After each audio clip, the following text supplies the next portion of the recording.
Another critical matchup slips through the fingers of the Nashville Predators, getting blown out by the Utah Mammoth in Salt Lake City. Who's to blame, and are the playoffs still alive for the Predators?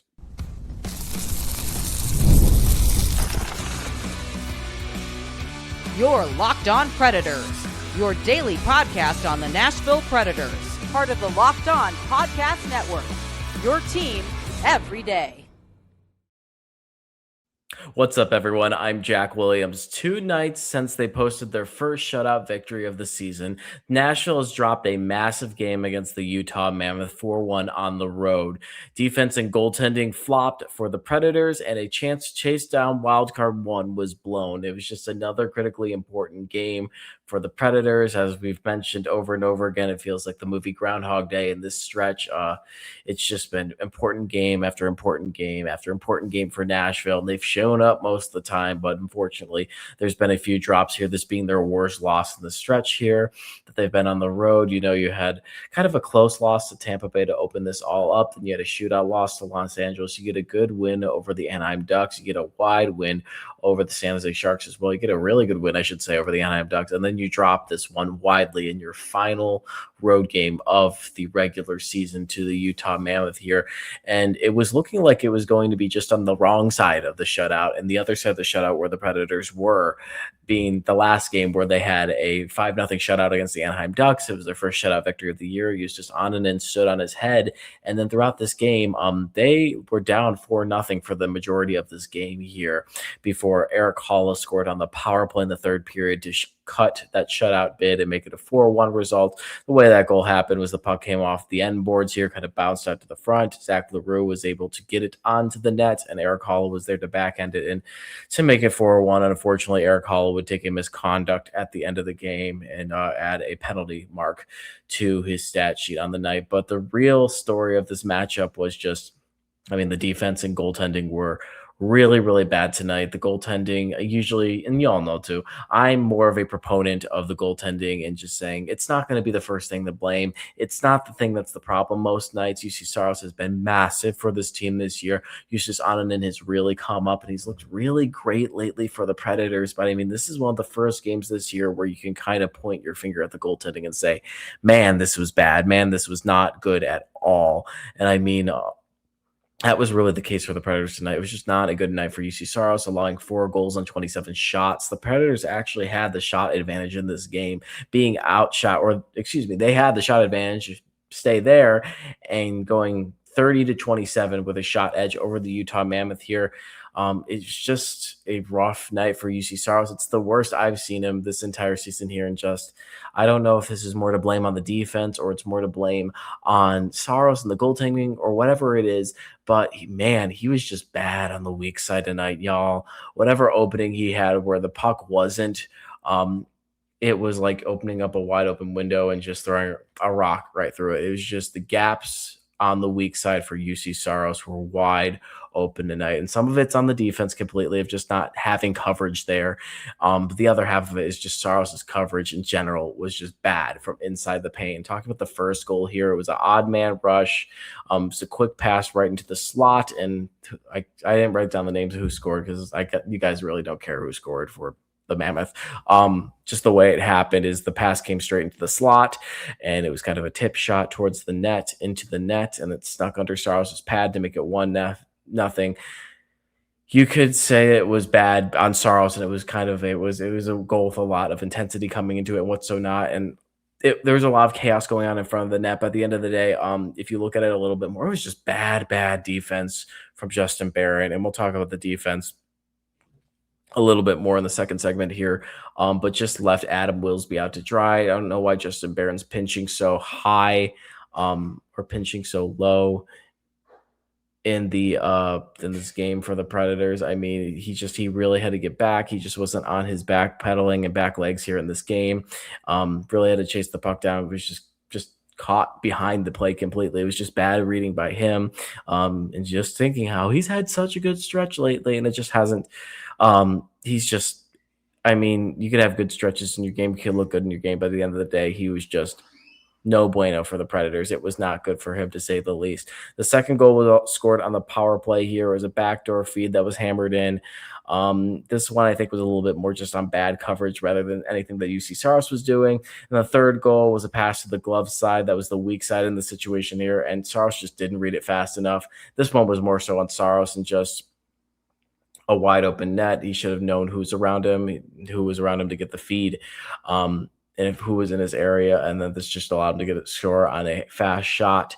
And then this fourth goal was also on Saros. It was a pass to the weak side, which was now on Saros's blocker side that he could not get to, and just couldn't read the weak side well enough in this game at all. And again, like I said, it's the worst I've seen Saros look this entire year, and that's not good considering that we are really at the final stretch of the regular season here. We are with 3 games left after this one, and you don't want your starter to be playing like this. And we'll talk a little bit more about the goaltending situation here, but it was just a mix of bad goaltending and a mix of bad defense in this matchup here. And Saros has lost back-to-back games in this matchup here. Obviously, the last matchup was against the Kings in back-to-back games. Obviously that loss to the King was not as rough. I mean, it was a game where the Predators did go ahead, gave it up, and just didn't end up the way that the Predators wanted it to.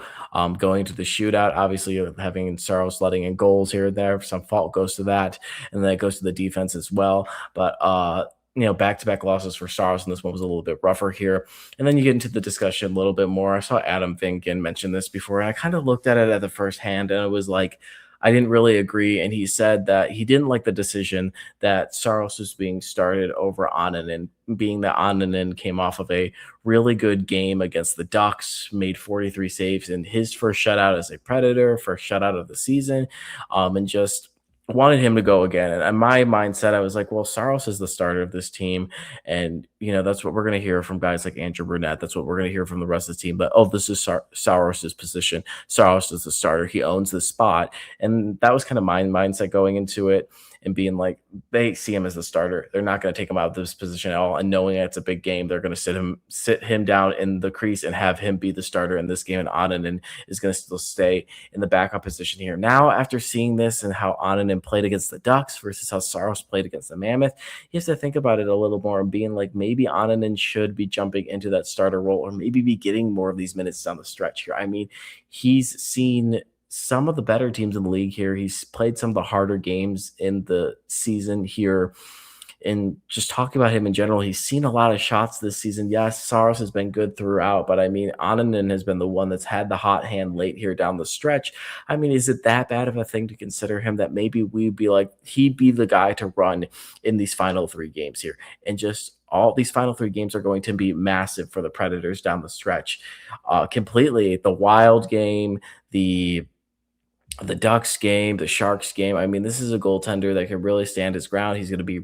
He's a tall force. He's just seemingly found his flow here. And to think about it, you might just need to get out of that stubborn mindset that Andrew Brunette and this team might have in the moment of just, well, Saros has been our starter all year. This is a guy that we've been leaning on all year.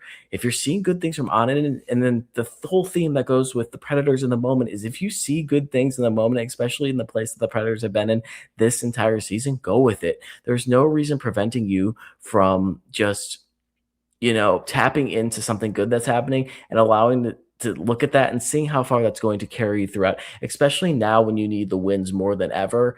Maybe it's time to go for your hot hand and try some things that are a little abnormal. And they've had success trying things that have been abnormal here, and throwing Zach Veru on one of the top lines here, throwing Matthew Wood on one of the top lines here, centering these 2 lines. And they've had success from these combinations here. It's not too crazy to say, you know what, maybe we want to go on and then a little bit more over Saros in this final stretch here. And with goaltending, things can just be so stubborn. So I think that conversation is worth having. And, like I said, as I said before, I saw Adam Vinkin's comment and didn't agree before, but now looking back at it, I'm like, you know what? Yeah, this is something good that's going on right now. You need wins and you need good goaltending right now. Just go with it. Just see how it rolls and what's not. But at the end of the day, this is not a good game for the Predators, and it's a blowout loss to a team that you had a chance to hunt down in wildcard 1. If you had won this game, you'd be 2 points behind wildcard 1. You'd gain a little bit of separation between the Los Angeles Kings for wildcard 2. At the end of the day, you're coming out of Utah with no points. It's a matchup that's been competitive throughout the year, and slowly it's gone away from that. The first 2 games it wasn't, just The Predators lost in a shootout and they lost in overtime in the first game. The second game, they won at a very narrow result, kind of got the game pushed away further of them in the second meeting. And then this meeting, they just got completely blown out. Just a bad progression pattern for the Predators against the Mammoth, and that being a 4-1 final and the final road game of the regular season here. But when we come back, we will be talking about just the need for this team to dig deep. What's it going to take for this team to make a push to the playoffs, and what do they need in these final 3 games in order to just get some sort of insurance, maybe lock it up. I don't know what. Just get into a playoff position and be comfortable with that. What do the Predators need to do? That will be coming up right after the break.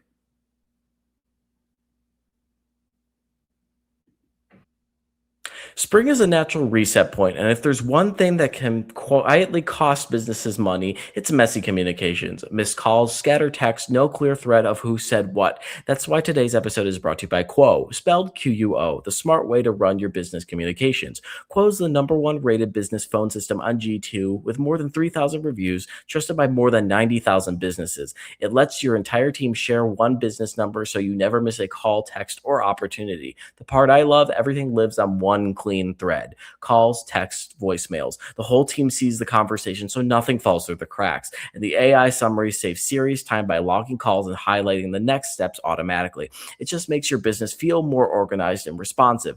Make this a season where no opportunity and no customer slips away. Try Quo for free and get 20% off your first 6 months at quo.com/lockedonnhl. That's quo.com/lockedonnhl. Quo. No missed calls, no missed customers. So we'll get into the meat and potatoes, really. And you know how much I love saying that, y'all. But just of what this stretch is going to mean for the Predators here, and just digging deeper and just getting everything out of your team that you need in these final 3 games of the year here. They're all at home, which is massive here, and just you get to. I mean, I think that's the big thing I've heard in high school sports and college sports of you get to sleep in your own bed, you get to have your own routine, you get to go to your own stadium, you get to have your own fans, and you're doing this for what could be your final games of the year here, or you have the opportunity to amplify that and move that into the postseason a little bit more and play a little bit more. The big thing that's going to be coming out of this is the defense has got to step up. Oh my God, this defense just needs to be better, period. It needs to realize the position they're in. They need to adapt. They just need to adapt completely with the situation right now, because some of their best players, debatably their 2 best defensemen, and I say that, and one of them is at a whole different level than the other one, but if you look at it on paper, they are 1 and 2 if you really look at it, are out right now, and we don't know when they're coming back. Roman Josi was the latest update in this game against the Utah Mammoth. He did not play. He was a healthy scratch. He was not healthy. He was scratched with an upper body injury. That is day-to-day, and then Nick Hague is still day-to-day at the time. And it comes down to this defensive core needs to understand that they need to find a way to operate in these final 3 games, because they might not have these guys for these final 3 games here. And they need to plan like that, and not knowing what their path is for injuries, that, hey, we have a guy like Roman Josi who's done just about everything on the back end from defending to scoring. We need to find a way to fill that gap in some way, shape, or form. And somebody needs to step up. And with Nick Hague, we've had a good, decent, I'll give him his flowers here. He's been a decent traditional defenseman here who has size and can hit a little bit harder. We need to find someone that could fill that role here, because they can no longer just, specifically with Josi, you can no longer in these final games just depend on him to do everything, because he may not be there in the stretch. You need to find ways to fill up these gaps, and this defense cannot continue to play as bad as they have, because they'll get blown out in these games completely. As we saw in this game against the Mammoth without Roman Josi, they got completely blown out. The defense looked like a chain link fence in a river, really, of just letting everything go through them, and on just every rapid, every little inkling of water go through them. The defense was no threat to the Mammoth tonight, and unfortunately, it looked like it can be a similar situation these final 3 games here. If this defense does not step it up and just we haven't really seen that either from anyone stepping up. I mean, obviously I say good things about Ryan Ufko all the time, but he's kind of simmered down a little bit lately. Jordan Osterley, I think it's Jordan Osterley or Osterley's last name, came into the game here. Didn't really see much from him as well. The only guy that we're really seeing any sort of production from on the back end that's really stood out here is Brady Shea, who has 2 points in 2 games. He had a goal against the Ducks, and then he had an assist here against the Mammoth on the 1 goal of the night. And I mean, this has been debatably one of the Predators' most disappointing players of the year, but this is the defenseman that is kind of stepping up a little bit more and saying, I have to heighten my role as well. Adam Wilsby's been fine. I don't think he's been awful or great. I think he's just been fine.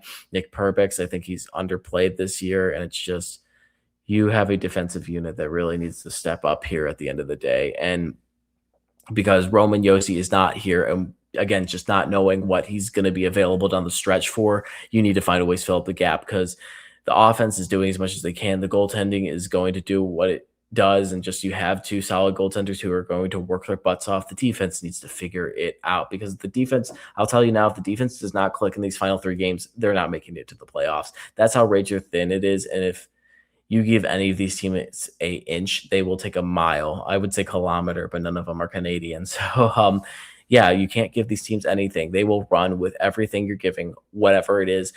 They're ready to pounce no matter what. The goaltending change is another thing that I think could be examined a little bit more. The stubbornness needs to be put back and saying, hey, if Annunen is playing well, go with him a little bit more. Yes, there's the respect and understanding that Saros is your starter. He's been your starter in your entire year, and what so not.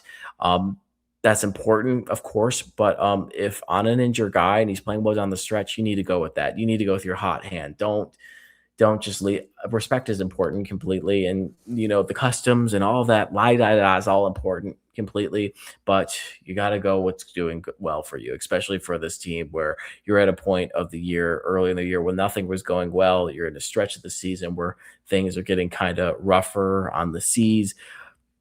You need someone who's going to give you stability, and that's looking like Annunen a little bit more than Saros.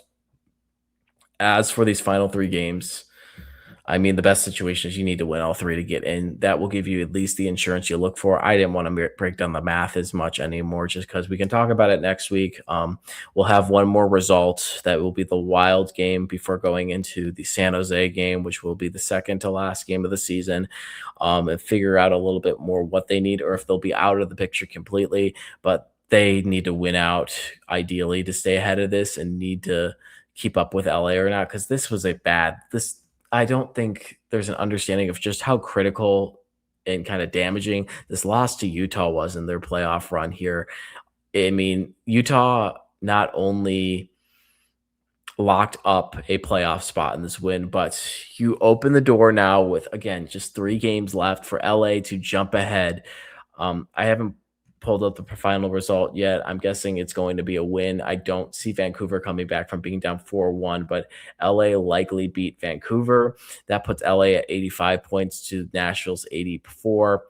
LA's going to play Vancouver again, I believe, down the stretch, and then they're going to see Calgary, and they're really not going to get a push from anybody. They have an opportunity to really run away with points here, and the Predators just can't leave anything on the table, because LA, as we know in most of these games too, even if they do lose, they still somehow manage to pick up a point in the overtime with the, as I call it, the consolation point. So that's a threat that needs to be completely understand here, and that LA, even if they lose, they're still going to find a way to pick up a point. It's just this team doesn't really lose a lot in regulation. So that's the biggest threat you have here. And then going into these final 3 games, these aren't throwaway games. These aren't teams that you're facing that are out of the playoff picture, that are looking towards next season or are gearing up for the playoffs and are going to rest a bunch of guys. These are all teams that are battling for positions or trying to get in. Minnesota is trying to move up to Central 2 right now. I believe they are 4 points behind the Dallas Stars right now, which is still reachable at this current time. I don't know when Saturday rolls around, just how close it will be. But Minnesota, as of Friday, is still within striking range to get into Central 2 and claim home ice for the first round. So they're playing for that. San Jose is trying to stay in this playoff race. They're about 4 points behind the Predators and the Kings, 4 or 5 points right now. That window is very much closing, but obviously they're going to give it as much of a swing as they can. And then Anaheim is trying to win the Pacific here, and just they're a point behind Edmonton for the top seed right now. And that race is going to come down to the final game here, because you have the Kings, the Golden Knights, and excuse me, not the Kings, the Golden Knights,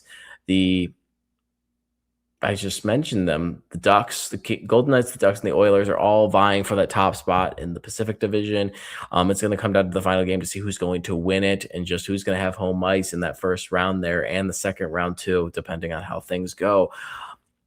There's a lot on the line, and there needs to be understanding of how deep you need to dig in this situation, what you need to get out of the team, and just finding ways to win at this point. You need to find ways, even at the bare minimum, just to get points or a point, because LA is just, even like, again, like I said, even when they're losing, they're finding a way to move up in the standings here and get a point and stay in this race here. They are the biggest pest, the biggest parasite I have seen ever in a playoff run in the playoff race.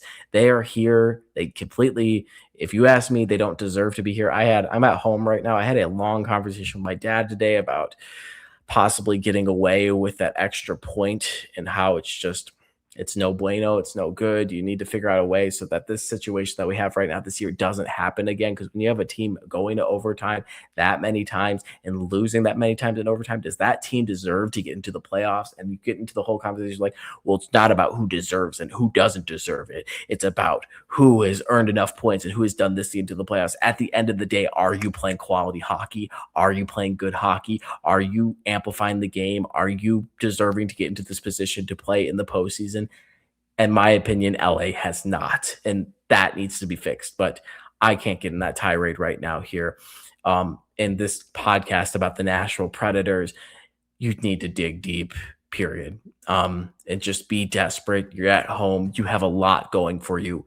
Get after it. Go after it. Can't choke away these games. Can't choke away leads. You can't start slow. You can't have a poor performance from the goaltending. You can't have a poor performance from the defense. You can't take too many penalties or what. Manage what you can in front of you. It's control the controllable, as my father always tells me over and over again. It's just, that's what it comes down to at the end of the day. Controlling what you can control. And these are a lot of elements that the Predators can control. Get the job done. Period. I'm going to leave it at that. Get the job done. But when we come back, we'll have a little bit of a lighter topic here and not scream so much about the Predators and the stress that we'll have all together collectively for this final week here. And we'll talk a little bit of the junk drawer here, mainly about the prospects and what's going on with them in the playoffs too. But that will be coming up right after the break.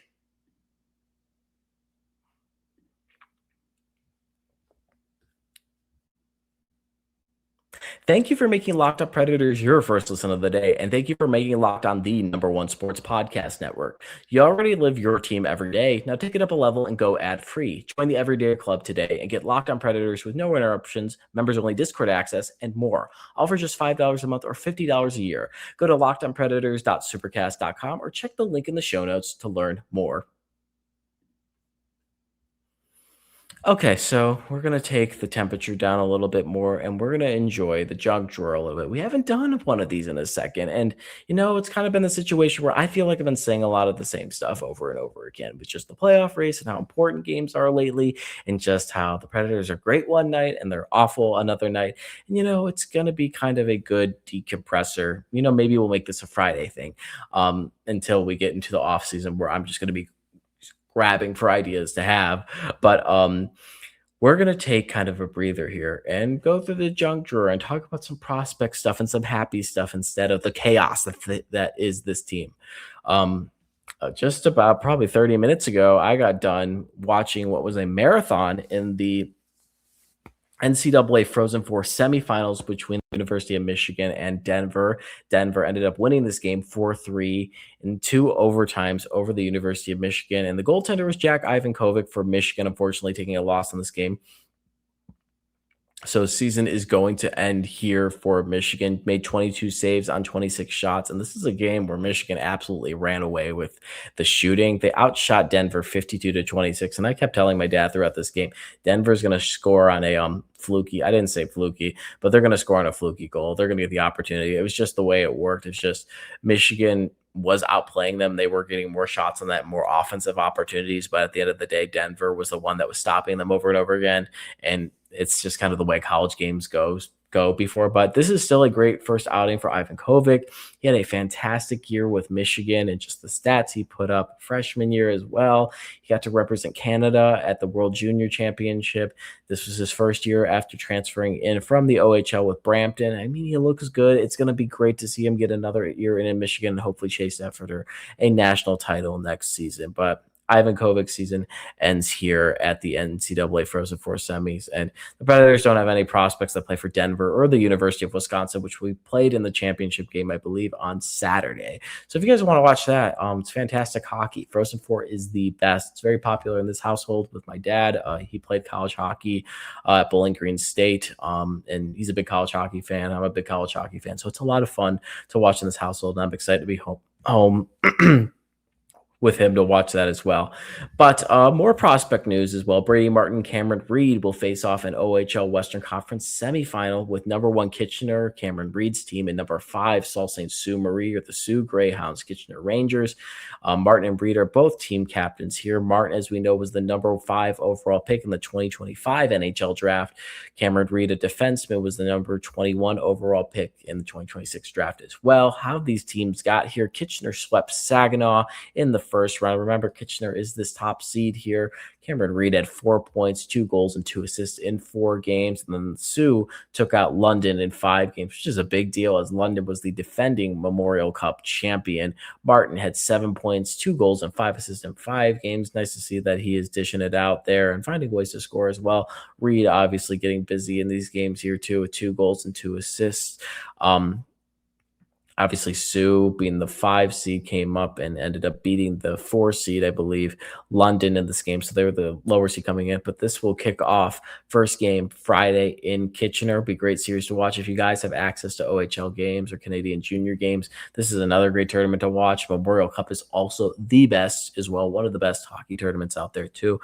So Martin and Reed will face off in the first round here. There'll be a second round here, the OHL playoffs. That'll be a lot of fun. So if you guys want to tune into that, watch more hockey, more intense playoff hockey, go for it.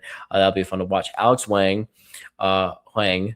who was drafted in the 2025 draft, 4th round, 122nd overall with Chickatumi, and I'm not going to pronounce the team name because I'm going to butcher it. Chickatumi swept Halifax in the first round of the QMJHL playoffs, and they'll place Quebec on Friday in Chickatumi in the second round of the QMJHL playoffs. Huang had 5 points in 4 games. I hope I am pronouncing that right. I apologize if I am not, but he had 5 points in 4 games with Chickatumi in that first round. Into the KHL, Igor Surin, as we know, big first round pick from the 2024 draft. Yaroslava Lokomotiv as the West number 1 speed beat Spartak, I believe, out of Moscow, but they beat them in 5 games. Surin has had 2 points and 2 assists in 6 games. That series has kicked off in the second round as Lokomotiv is playing Salvat Ulavi Ufa. Ufa, Russia, where the Olympics were in Sochi, which was one of the venues. Yaroslava Lokomotiv beat Ufa 1-0 in the first game of that series. So they're up 1-0 in the second round of the KHL playoffs. Hiroki Gochik, I believe that it is, 2024 third round, 94th overall pick by the Nashville Predators. He is with Kelowna Rockets in the WHL. They swept Kamloops in the first round. He had 2 points in 4 games, and they will face Everett, who's the number 1 seed in the WHL right now, in the second round. Victor Norringer, who is a 2023 4th rounder, 127th overall, will face Cedar Rapids as the number 5 seed with Muskegon on Friday to open up the USHL playoffs. So unlike the rest of the playoffs, the USHL has not gotten going yet. Norringer is with Muskegon, and he will be playing Cedar Rapids there, and that will be a good series as well. On to Milwaukee, some good news out of there. The Ads blew out the Manitoba Moose. Oh, my goodness. 7-0 on Wednesday. Aiden Fink, man, this kid has been rolling, and I don't know exactly what the call-up rules are with Fink right now, or just if he has a chance to get up to Nashville anytime, but I definitely, the Preds are out of a playoff picture, he should definitely be called up 200% if he's allowed to. But I mean, 2 assists in this stretch here, and he had his 2 assists in the blowout win over Manitoba, and then he recorded his first AHL goal in the 4-3 loss the night prior to the Moose. Man, this kid has 7 points in 4 games, 1 goal, 6 assists. I mean, he was rolling with Penn State, and it's great to see that he is really found a rhythm and in a good place with Milwaukee as soon as he's opening up his time here in the pros. Great things to see out of Milwaukee here and the Admirals as they are trying to hold on to, I believe, that last seat in the Central to get into the Calder Cup playoffs in the AHL. Their regular season is winding down as well, but they have a little bit more security than the Preds. But that's going to do it for me today. Thank you guys for joining me for another episode of the Locked On Predators podcast. At Jack G. Williams on Twitter/X is where you can find all my stuff. Hockey News Nashville Predators, where you can find all my writing and what's so not. If you guys are just interested in Locked On Predators, LO_Predators on Twitter, Facebook, and Instagram. We're just Locked On Predators, that everyday club, $5 a month, $50 a year. If you guys are interested, any sort of information that you would want to get involved with Locked On Predators can be found in the description. That's ad-free audio, members-only Discord access. It's built for our most loyal fans. And finally, our Locked On Predators mailbag. If you guys are interested in getting involved, that will be the next episode, which will come out on Monday as we have finally approached the end of the week here. Send in your questions. That link will be available in the bio. It's a Google Forms link, very easy to use. Just submit your question. And if you want a shout out or not, you could submit your shout out and I will shout you out on the next episode. And hey, if you want to remain anonymous, that's completely fine. But again, very grateful for y'all, thankful for y'all. I do not know if the background should be different because we'll be back in Nashville for the next episode. So thank you guys for being patient for me and seeing all the revolving places I've been going through for the past week. But that's going to do it for me. Like I said, I'm thankful for y'all, grateful for y'all. Love these conversations that we have. Love being a part of this community, gearing up for what could be the final week of Predators hockey. Hopefully it's not. Hopefully we get some playoff hockey here, but we will see. But join me again next week on more episodes starting on Monday of the Locked On Predators podcast.